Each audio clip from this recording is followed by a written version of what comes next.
আমরা কি প্রতি মা হতে পেরেছি? এই জগতে মা হতে হলে কিছু জিনিস লাগে, সেই সব জিনিসগুলো আমাদের এই কলিগুলি আমাদের মায়ের ভিতর নেই।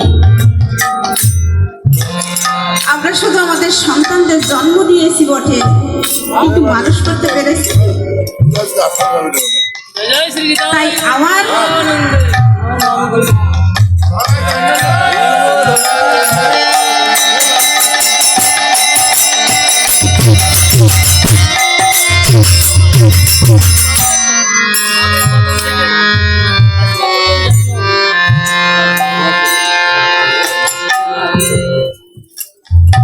তাই আমার এক ভক্ত বাবা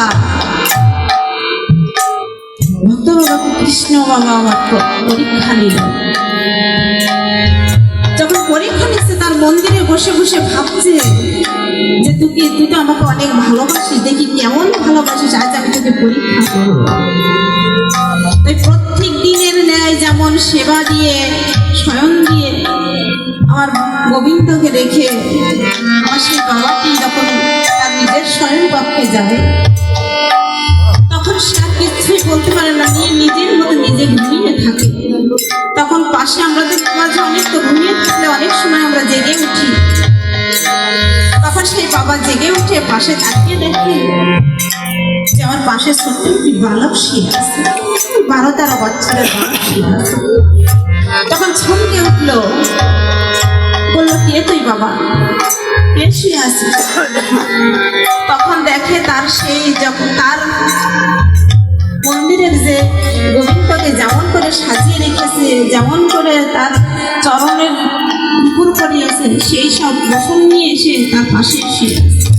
তখন সেই বাবার আর বুঝতে বাকি রইল না যে আমার গোবিন্দ আমার কাছে এসেছে। তখন অনেক শীত পড়ছে। তখন সেই ছোট বালকটি আমার সেই বাবাকে বলছে, বাবা আমার না খুব শীত লাগছে। তখন বাবা বলছে, কোথায় শীত? আবার কিছুক্ষণ পরে বলছে, বাবা মনে হচ্ছে তোমার ঘরের পিছনে একটি বিড়াল ডাকছে। ভূতলো কণ্ঠে আমাদের বাচ্চারা বলেন না যে মা বাইরে বিড়াল ডাকছে, মনে হয় ভূত। তখন সেই বাবা বলছে, ও তো কিচ্ছু না, ওই ডাকছে। আবার কিছুক্ষণ পরে আবার ডাকছে, বলছে বাবা ওঠো না, আমার ঘুম আসছে না।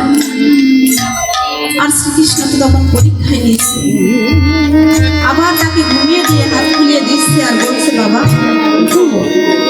এই করে করে 3টা দিন চলে গেল। 3 দিন পরে 4র্থ দিন যখন আবার তাকে ঘুমিয়ে আসে 2 জন, তখন গোবিন্দ আবার সেই বালক বেশে বলছে, বাবা আবার দেখো না ডাকছে। তখন বাবা উঠে বসে বলছে,